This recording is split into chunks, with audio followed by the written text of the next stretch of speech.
Bila kita tidak melakukan bagian kita dengan baik, Tuhan akan memberhentikan kita sebagai pelayannya, sebagai hambanya.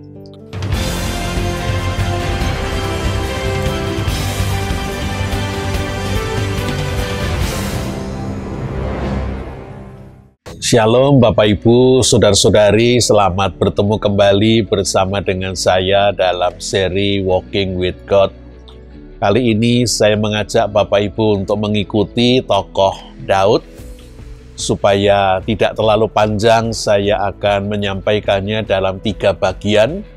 Dan kali ini bagian yang pertama.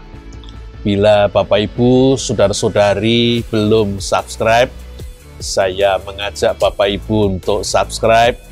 Dan bila apa yang Bapak Ibu dengar berguna, bisa di-share kepada teman-teman yang lain. Tuhan memberkati kita. Mari kita awali dengan terlebih dahulu memohon pertolongan Roh Kudus di dalam doa. Ya Tuhan yang kami kenal, kami sembah di dalam diri Tuhan Yesus Kristus, Tuhan yang mengasihi kami. Kami datang memohon pertolongan Tuhan, kami datang memohon penerangan Tuhan, kami datang memohon pewahyuan Tuhan. Khususnya apabila kami hendak membaca dan merenungkan firman Tuhan, supaya Tuhan yang menolong kami untuk dapat mengerti apa yang menjadi makna kebenaran firman Tuhan, tetapi juga apa yang menjadi penerapannya di dalam kehidupan kami masing-masing. Tolonglah alat yang menjadi perantaraan firman, layakkan, kuduskan, dan mampukanlah ia berkata-kata seturut dengan kehendak Tuhan, tetapi juga agar kata-katanya dapat diikuti dan dimengerti. Mari Tuhan berfirmanlah oleh karena kami bersedia untuk mendengarkannya. Di dalam nama Tuhan kami yang hidup, Sang Firman yang sudah menjadi Sang Manusia, Kepala, Pemimpin, dan Raja kami, Tuhan Yesus Kristus, kami berdoa dan memohon. Terima kasih. Amin. Mari kita mengawali dengan membaca terlebih dahulu dari 2 bagian kitab 1 Samuel. 1 Samuel pasal yang ke-16.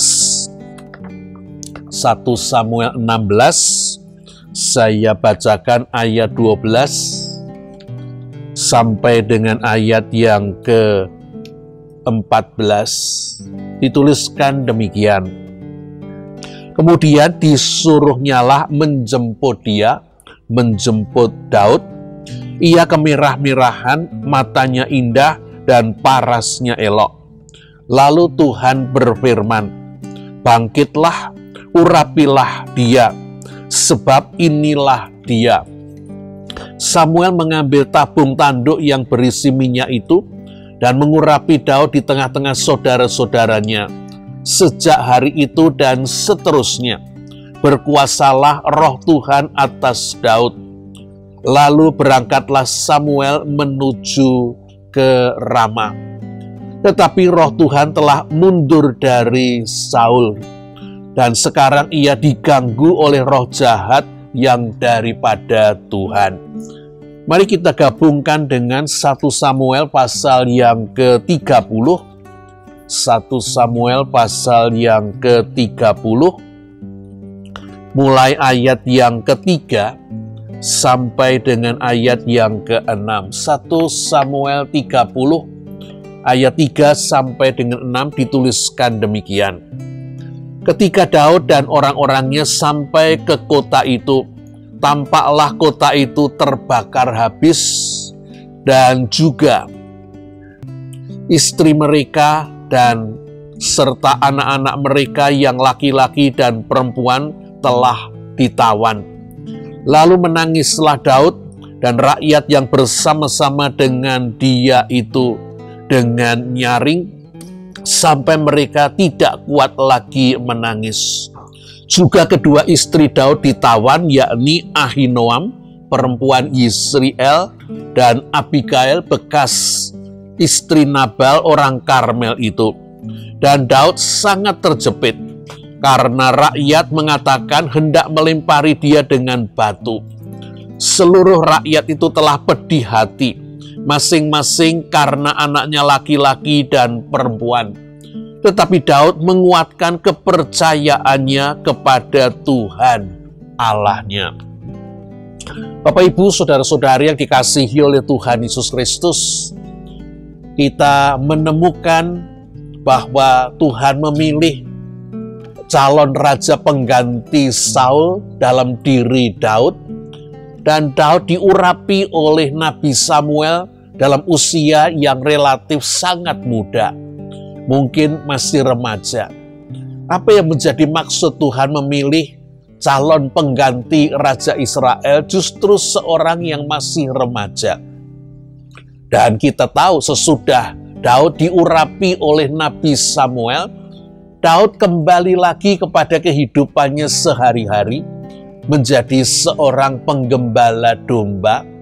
Dan baru nanti sekian waktu kemudian, Daud akhirnya sampai ke istana, baik ketika dia menjadi pemain kecapi untuk menghibur Raja Saul, maupun ketika dia kemudian tampil untuk melawan Goliat.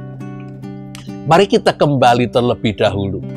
Tuhan mengurapi Daud sebagai calon Raja Israel, dan dikatakan di dalam 1 Samuel 16 tadi, sesudah Daud diurapi oleh Nabi Samuel, Roh Tuhan berkuasa atas Daud.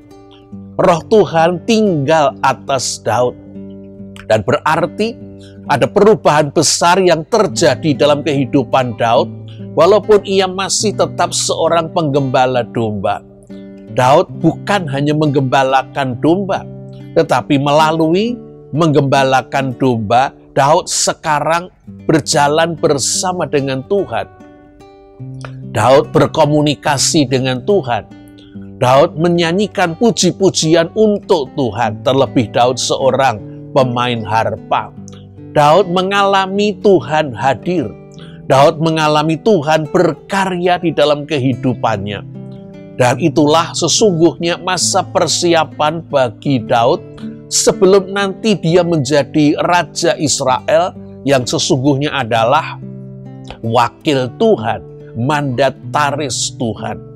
Bagaimana Daud bisa menjadi wakil Tuhan, mandataris Tuhan, jikalau Daud tidak mengenal Tuhan?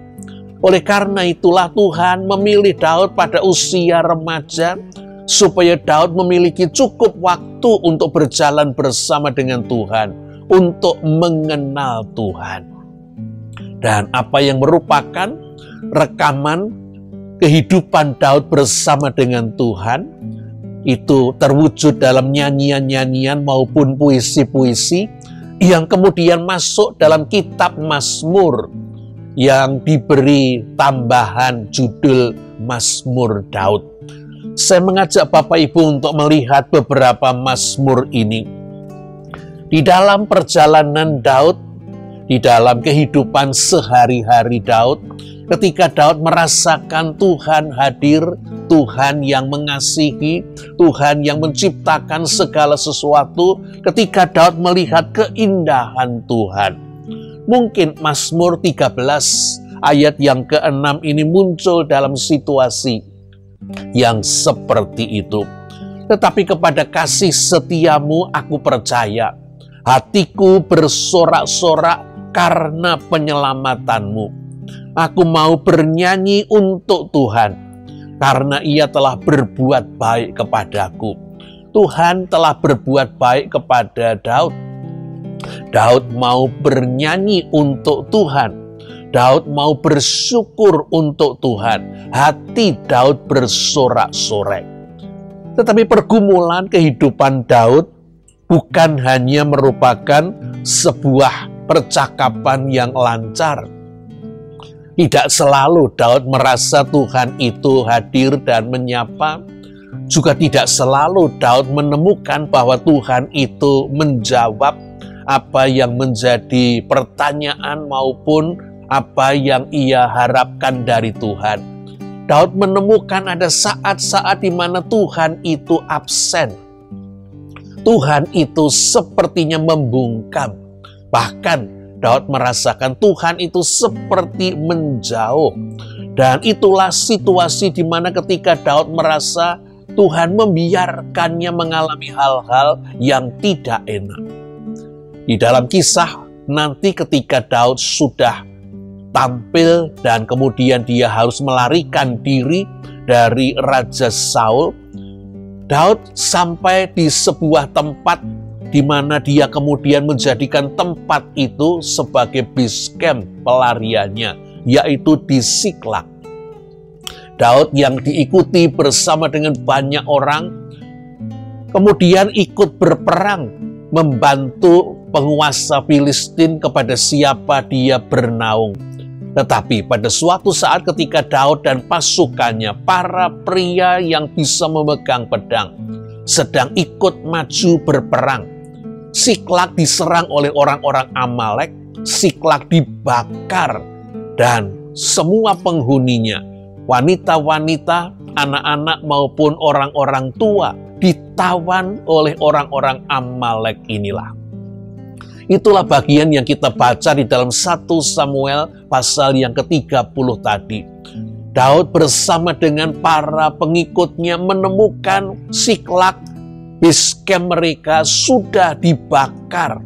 Dan orang-orang yang ada, anak-anak mereka, istri mereka, ditawan oleh orang-orang Amalek.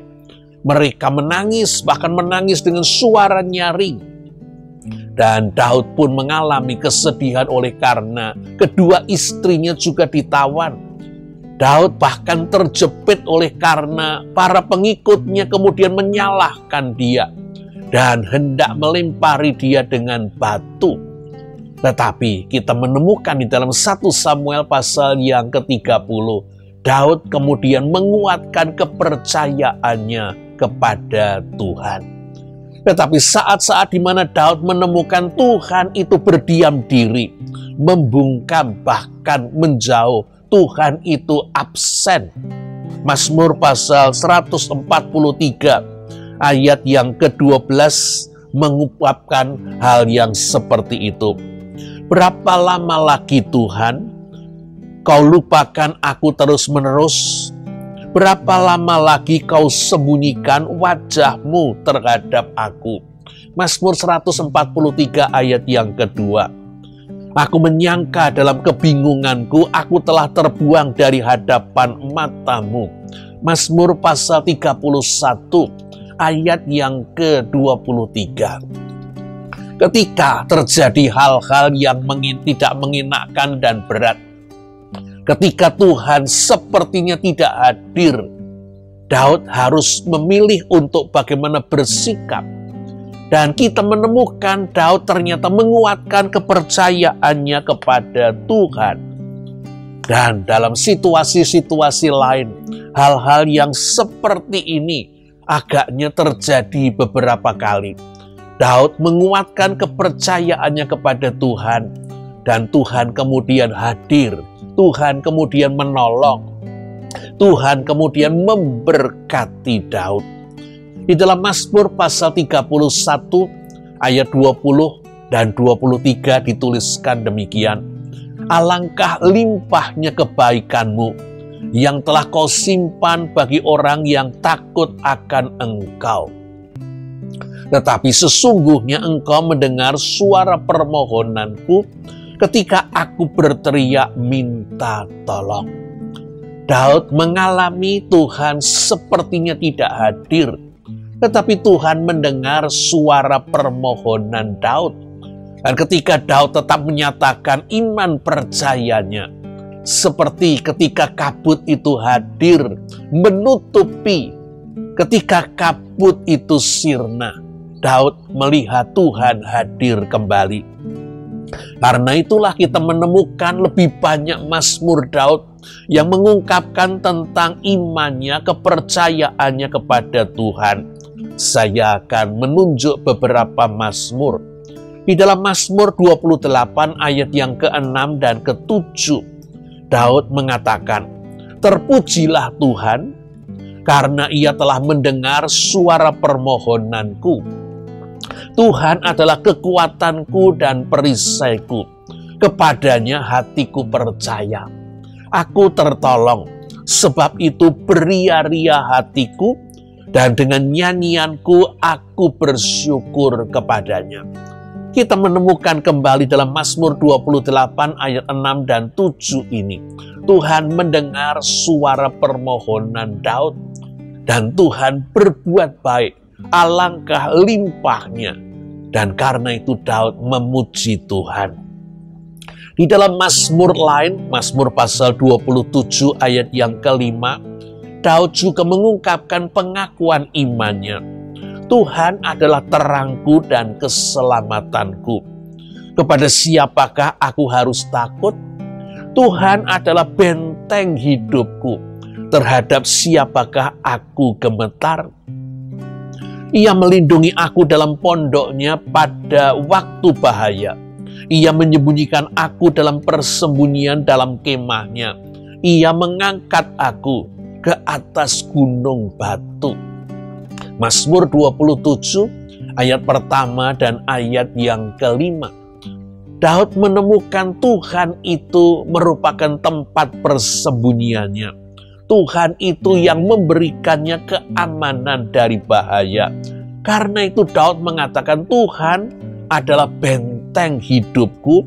Selain dia mengatakan Tuhan adalah terangku dan keselamatanku. Bagian berikutnya saya akan menunjukkan karena hubungan Daud yang dekat dengan Tuhan, karena Daud mengalami kebaikan dan kasih Tuhan. Daud juga mengungkapkan permohonannya, Daud mengungkapkan kerinduannya, bahkan Daud mengungkapkan hasratnya. Di dalam Mazmur pasal yang ke-27 tadi, sekarang ayat yang keempat, Daud mengungkapkan kata-kata ini.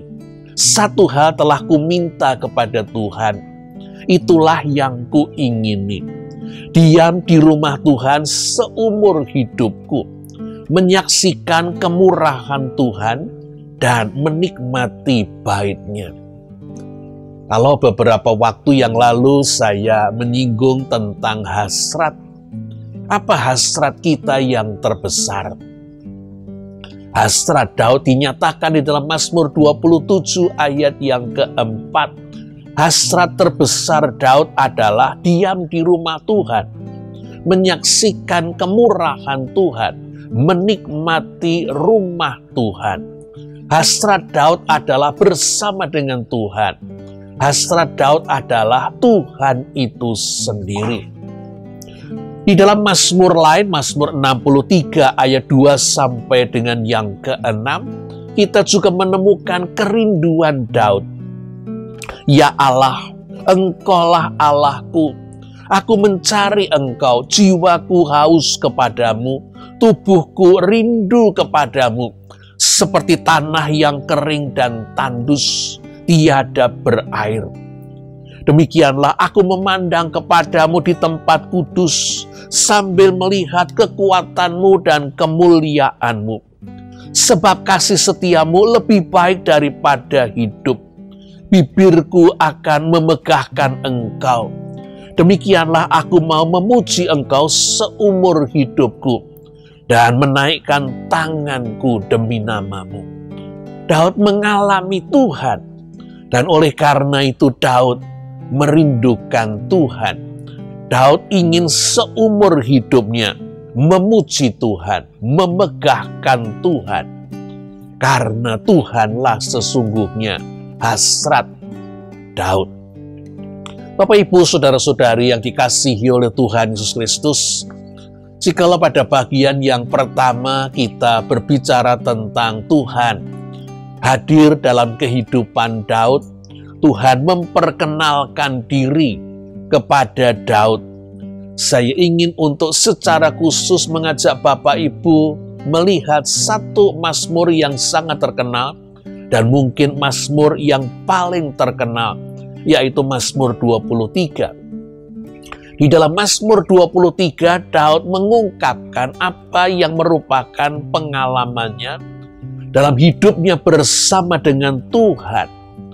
Kita menemukan Mazmur 23 diungkapkan dengan kata-kata Tuhan adalah gembalaku, takkan kekurangan aku.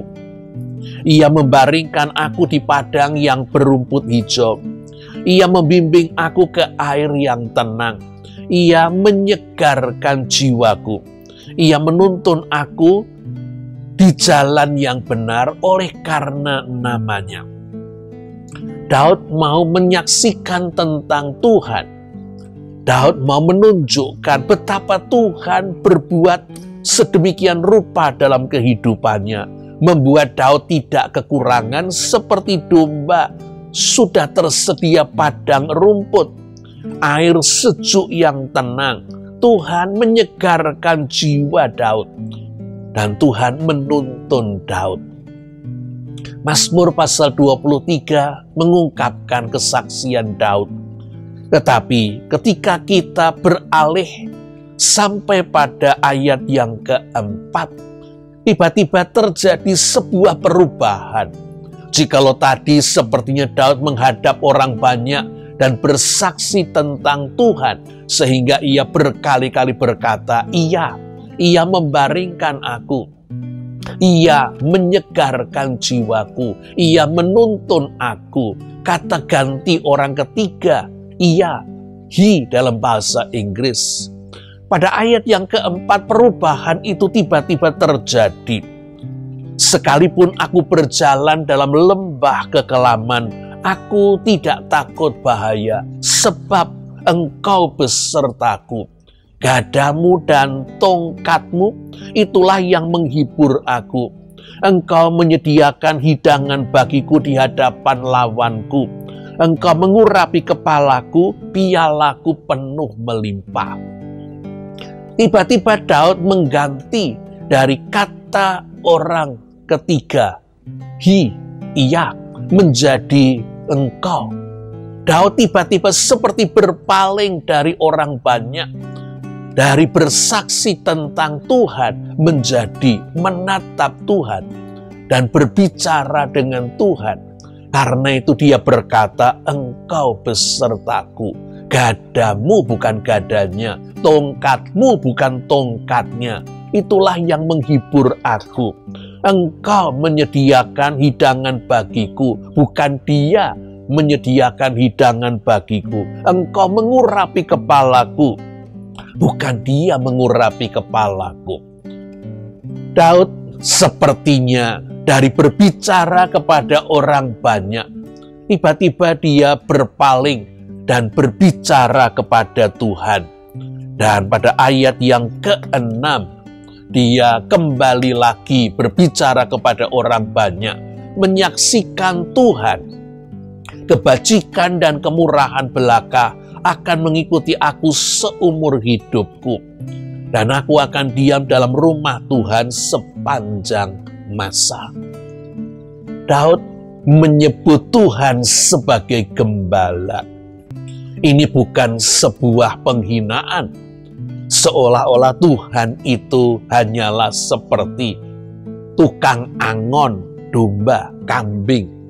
Tetapi pengakuan bahwa Tuhan adalah seorang gembala sesungguhnya merupakan sebuah kesaksian, pengalaman.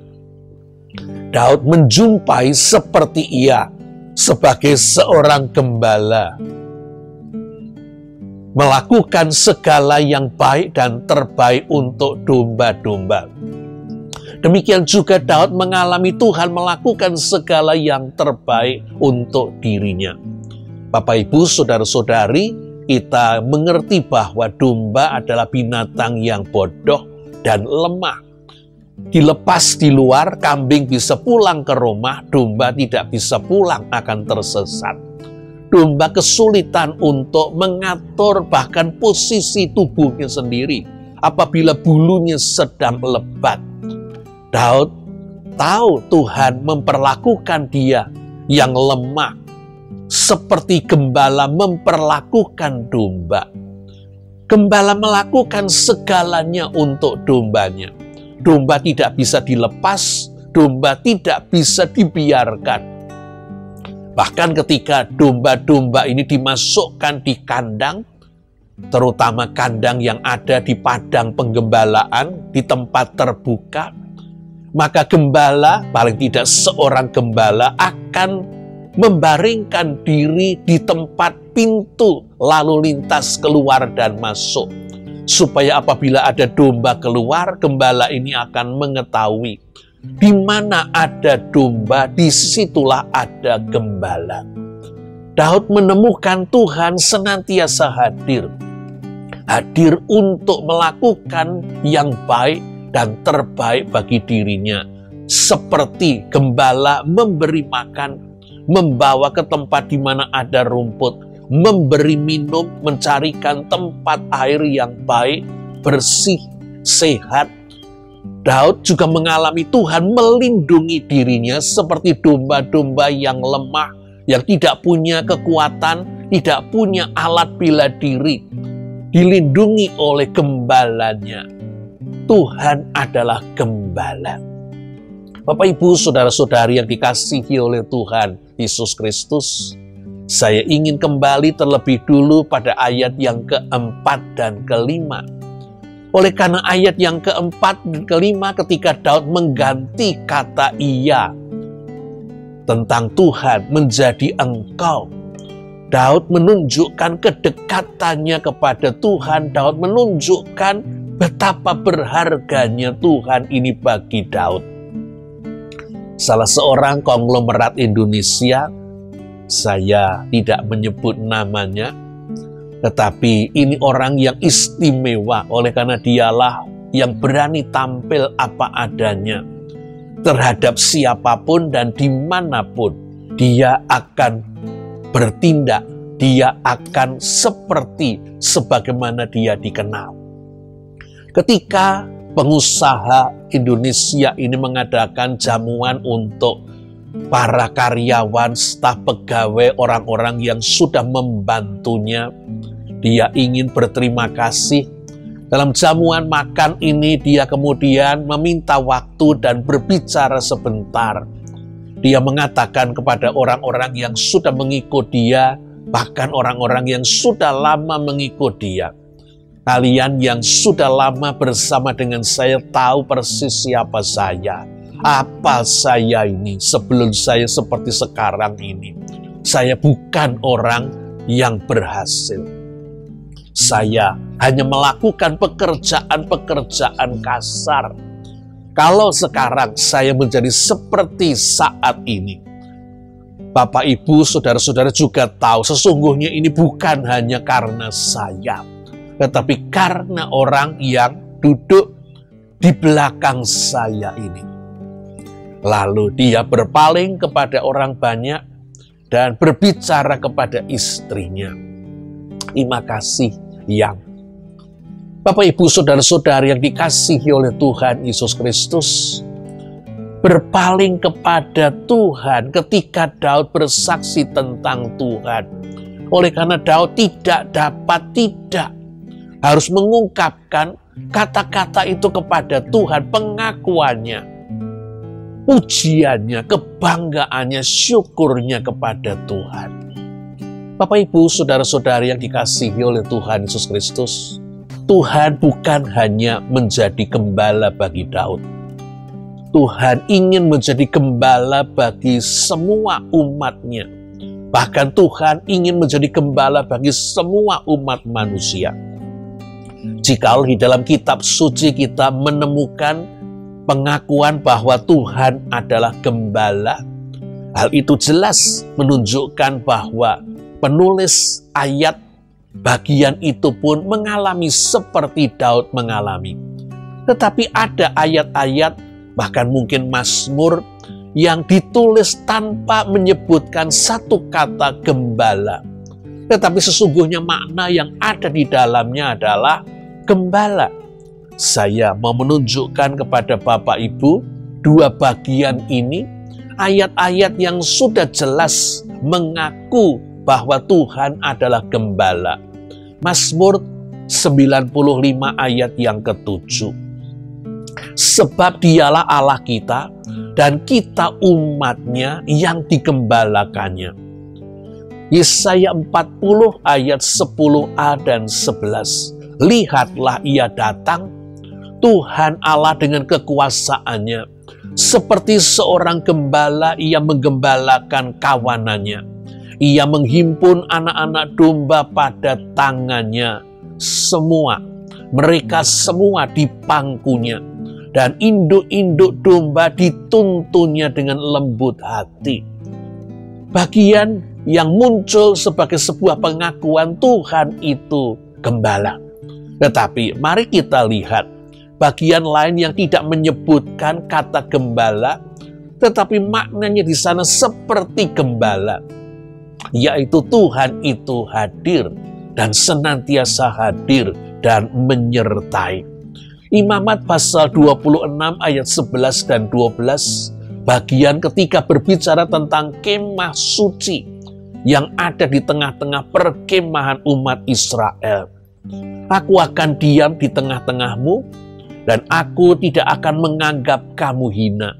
Aku akan hadir di tengah-tengahmu, dan aku akan menjadi Allahmu, dan kamulah umatku. Tuhan hadir, Tuhan gembala. Matius 28 ayat 20b. Ketahuilah aku menyertai kamu senantiasa sampai kepada akhir zaman. Dan dua mazmur yang saya sebut ini mungkin merupakan mazmur kesukaan Bapak Ibu. Mazmur 121. Saya baca sebagian. Aku melayangkan mataku ke gunung-gunung, dari manakah akan datang pertolonganku?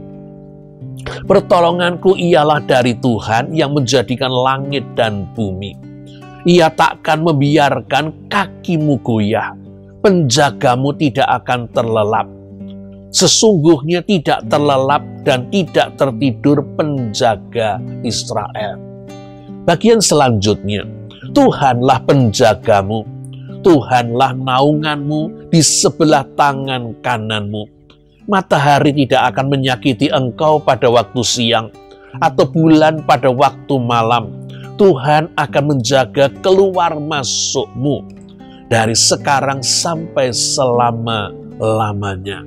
Tuhan penjaga, Tuhan hadir, Tuhan menuntun.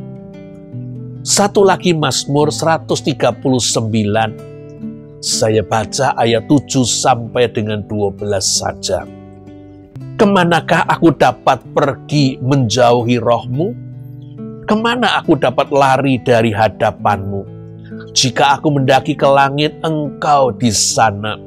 Jika aku menaruh tempat tidurku di dunia orang mati, di situ pun engkau.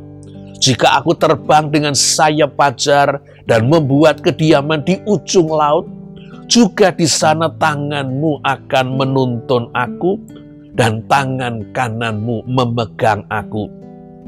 Jika aku berkata, biarlah kegelapan saja melingkupi aku dan terang sekelilingku menjadi malam, maka kegelapan pun tidak menggelapkan bagimu, dan malam menjadi terang seperti siang.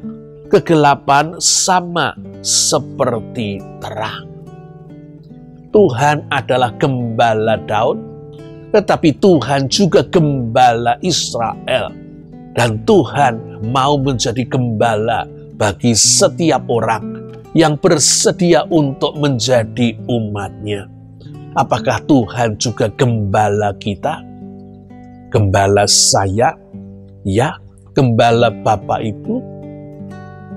Bapak Ibu, saudara-saudari yang dikasihi oleh Tuhan Yesus Kristus, Daud mengaku bahwa Tuhan adalah gembalanya. Dan Tuhan memang gembala, tetapi Tuhan sekarang pada kebalikannya hendak memakai orang-orang yang ia panggil, orang-orang yang ia pilih untuk menjadi seperti dirinya. Tuhan hendak memanggil baik Daud maupun kita untuk menjadi gembala seperti Tuhan. Daud pun menjadi gembala yang nanti menjadi ukuran supaya orang-orang, para pemimpin, raja-raja juga menjadi seperti Daud. Tuhan memanggil kita untuk menjadi gembala. Dan karena itu apabila para pemimpin Israel terlebih dahulu tidak melakukan apa yang seharusnya mereka lakukan, Tuhan akan murka dan Tuhan akan menghukum. Di dalam Yehezkiel pasal 34 ayat 2b sampai dengan 4, Tuhan mempersalahkan gembala-gembala Israel. Celakalah gembala-gembala Israel yang menggembalakan dirinya sendiri. Bukankah domba-domba yang seharusnya digembalakan oleh gembala-gembala itu? Kamu menikmati susunya, dari bulunya kamu buat pakaian, yang gemuk kamu sembelih. Tetapi domba-domba itu sendiri tidak kamu gembalakan.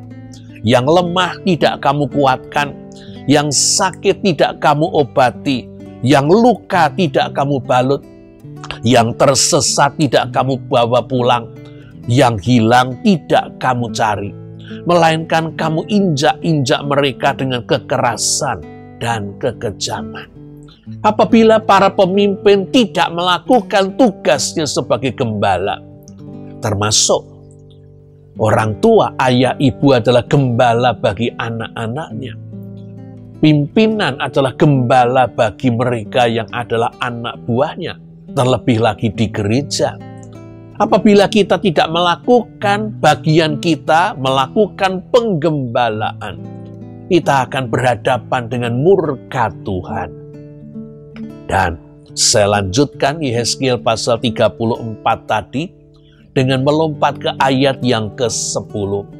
Beginilah firman Tuhan Allah, aku sendiri yang akan menjadi lawan gembala-gembala itu. Dan aku akan menuntut kembali domba-dombaku dari mereka. Dan aku akan memberhentikan mereka menggembalakan domba-dombaku. Bila kita tidak melakukan bagian kita dengan baik, Tuhan akan memberhentikan kita sebagai pelayannya, sebagai hambanya. Bapak, Ibu, saudara-saudari yang dikasihi oleh Tuhan Yesus Kristus, Tuhan mencari orang yang mau menjadi gembala seperti Daud dan seperti Tuhan sendiri. Di dalam Yehezkiel 34 tadi, kalau kita melanjutkan ayat 23 dan 24, Tuhan melanjutkan, aku akan mengangkat satu gembala atas mereka, yang akan menggembalakannya yaitu Daud hambaku. Dia akan menggembalakan mereka dan menjadi gembalanya. Dan aku Tuhan akan menjadi Allah mereka, dan hambaku Daud menjadi raja di tengah-tengah mereka. Aku Tuhan mengatakannya. Daud dipersiapkan oleh Tuhan dalam waktu yang panjang, supaya Daud berhasil menjadi gembala seperti yang diinginkan Tuhan. Tuhan melakukan bagiannya, menampilkan dirinya sebagai gembala bagi Daud, supaya Daud kemudian mampu menjadi gembala bagi umatnya Tuhan. Dan panggilan ini masih berlaku sampai sekarang. Ketika raja-raja Israel, ketika para pemimpin Israel ternyata lebih banyak yang jahat, meninggalkan Tuhan, bahkan menyembah Baal yang menyakitkan hati Tuhan dan membawa rakyat Israel meninggalkan Tuhan dan menyembah berhala. Maka nubuatan tentang hadirnya Mesias, raja yang diurapi Tuhan, nabi yang dipilih Tuhan, dan imam yang datang dari Tuhan, Mesias itu digambarkan akan menjadi seperti gembala. Dan hal itu kemudian digenapi di dalam kedatangan Tuhan Yesus Kristus. Tuhan Yesus adalah gembala yang baik. Ketika Tuhan Yesus hadir di Palestina, Ia mempedulikan, memperhatikan, mengasihi, menolong, menghargai orang-orang yang disisihkan dan disingkirkan. orang-orang yang dianggap rendah, miskin, berdosa. Dia menolong, menyembuhkan orang yang sakit, yang dirasuk setan. Dia menghargai orang-orang, walaupun mereka direndahkan oleh lingkungannya. Tuhan Yesus menjadi gembala pada waktu dia menjadi manusia. Tetapi secara khusus, di dalam Yohanes pasal yang ke-10, Tuhan Yesus mengaku bahwa dialah sang gembala yang dinantikan.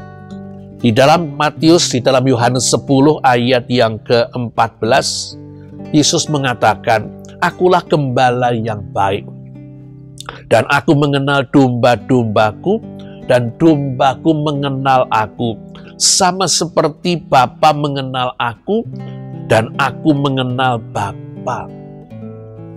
Kehidupan gembala dengan domba seperti kita dengan piaraan kita, anjing, kucing, berlangsung dalam waktu yang lama. Terjadilah sebuah hubungan yang dekat dan saling mengenal. Dan seperti anjing kita beri nama, begitu juga dengan domba-domba di Israel. Dipelihara dalam waktu lama untuk diternakkan supaya beranak pinak, diambil susunya dan bulunya. Terjadilah hubungan antara gembala dengan domba-dombanya sehingga mereka saling mengenal. Tuhan Yesus menambahkan hubungan dia sebagai gembala dan kita sebagai domba-dombanya. Diharapkan akan sampai pada pengenalan seperti dia dengan Bapanya. Bapanya mengenal Yesus dan Yesus mengenal Bapanya. Diharapkan kita seperti itu. Tetapi izinkan saya meneruskan. Tuhan Yesus mengatakan bahwa ia adalah gembala yang baik. Bukan hanya karena ia melakukan yang baik, ia melayani orang-orang yang membutuhkan. Bukan hanya karena ia mengenal domba-domba, tetapi oleh karena ia bersedia berkorban untuk domba-dombanya. Saya baca sekali lagi ayat yang ke-14 dari Yohanes 10 secara lengkap. "Akulah gembala yang baik, dan aku mengenal domba-dombaku, dan domba-dombaku mengenal aku. Sama seperti Bapa mengenal aku, dan aku mengenal Bapa, dan aku memberikan nyawaku bagi domba-domba." Gembala bersedia berkorban untuk domba-dombanya.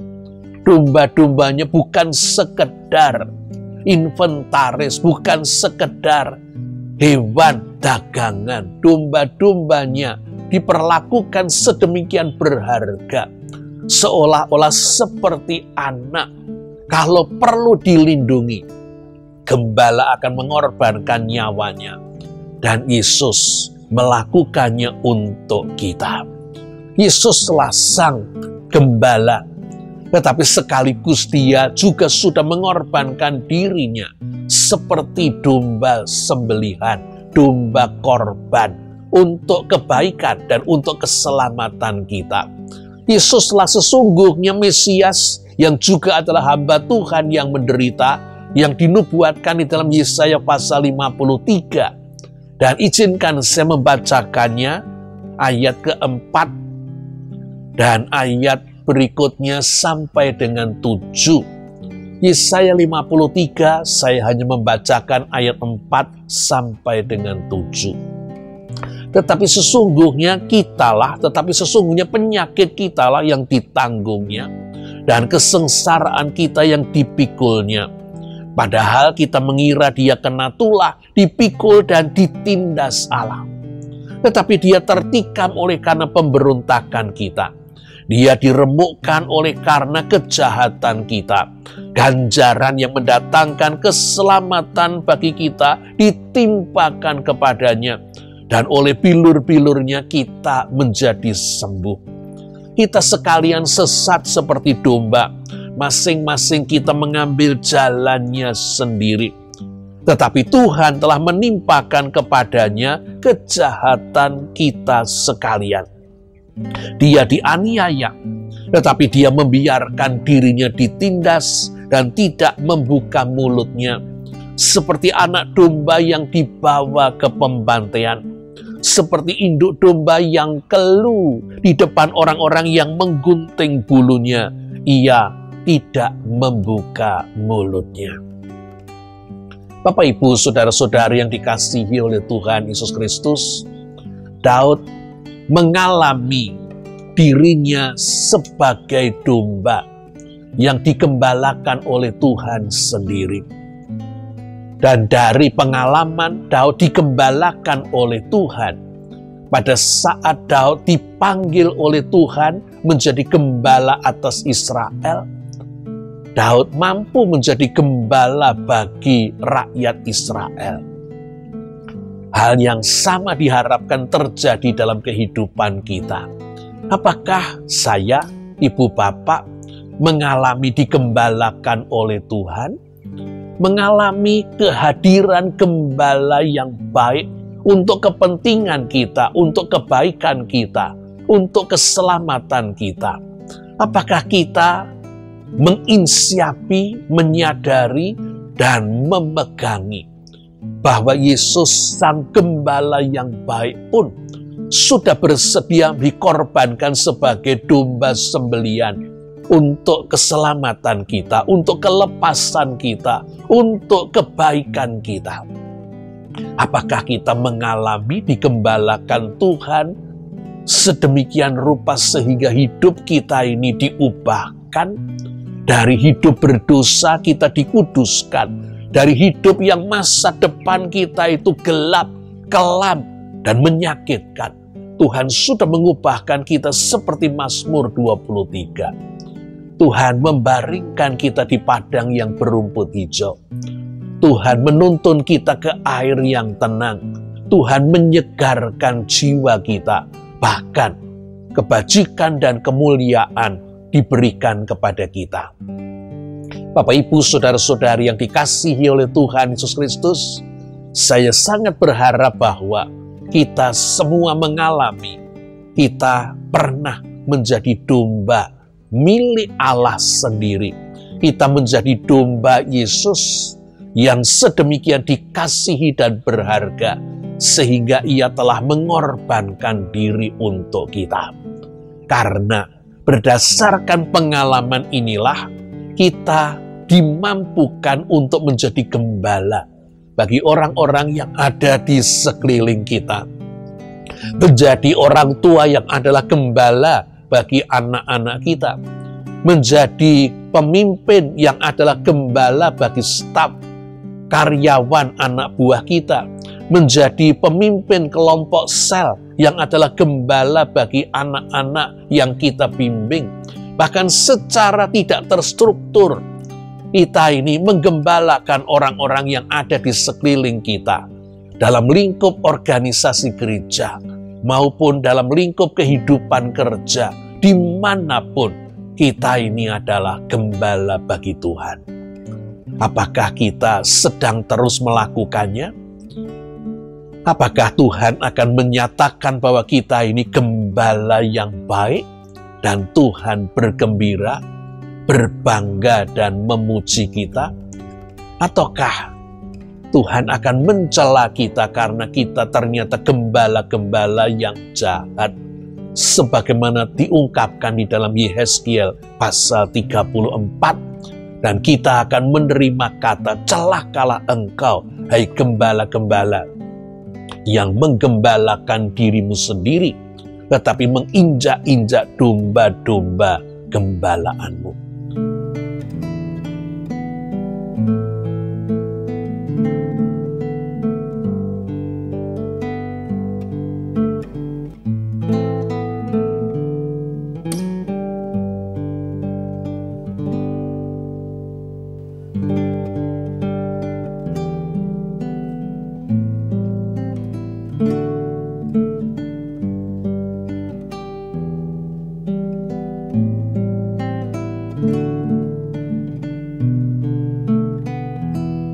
Bapak, Ibu, saudara-saudari yang dikasihi oleh Tuhan Yesus Kristus, mari kita masuk dalam pengalaman Daud dan mengalami seperti Daud, menjadi domba milik Tuhan yang digembalakan Tuhan.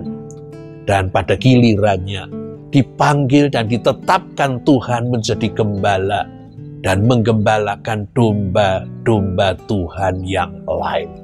Selamat berkarya, Tuhan memberkati dan menolong kita. Amin.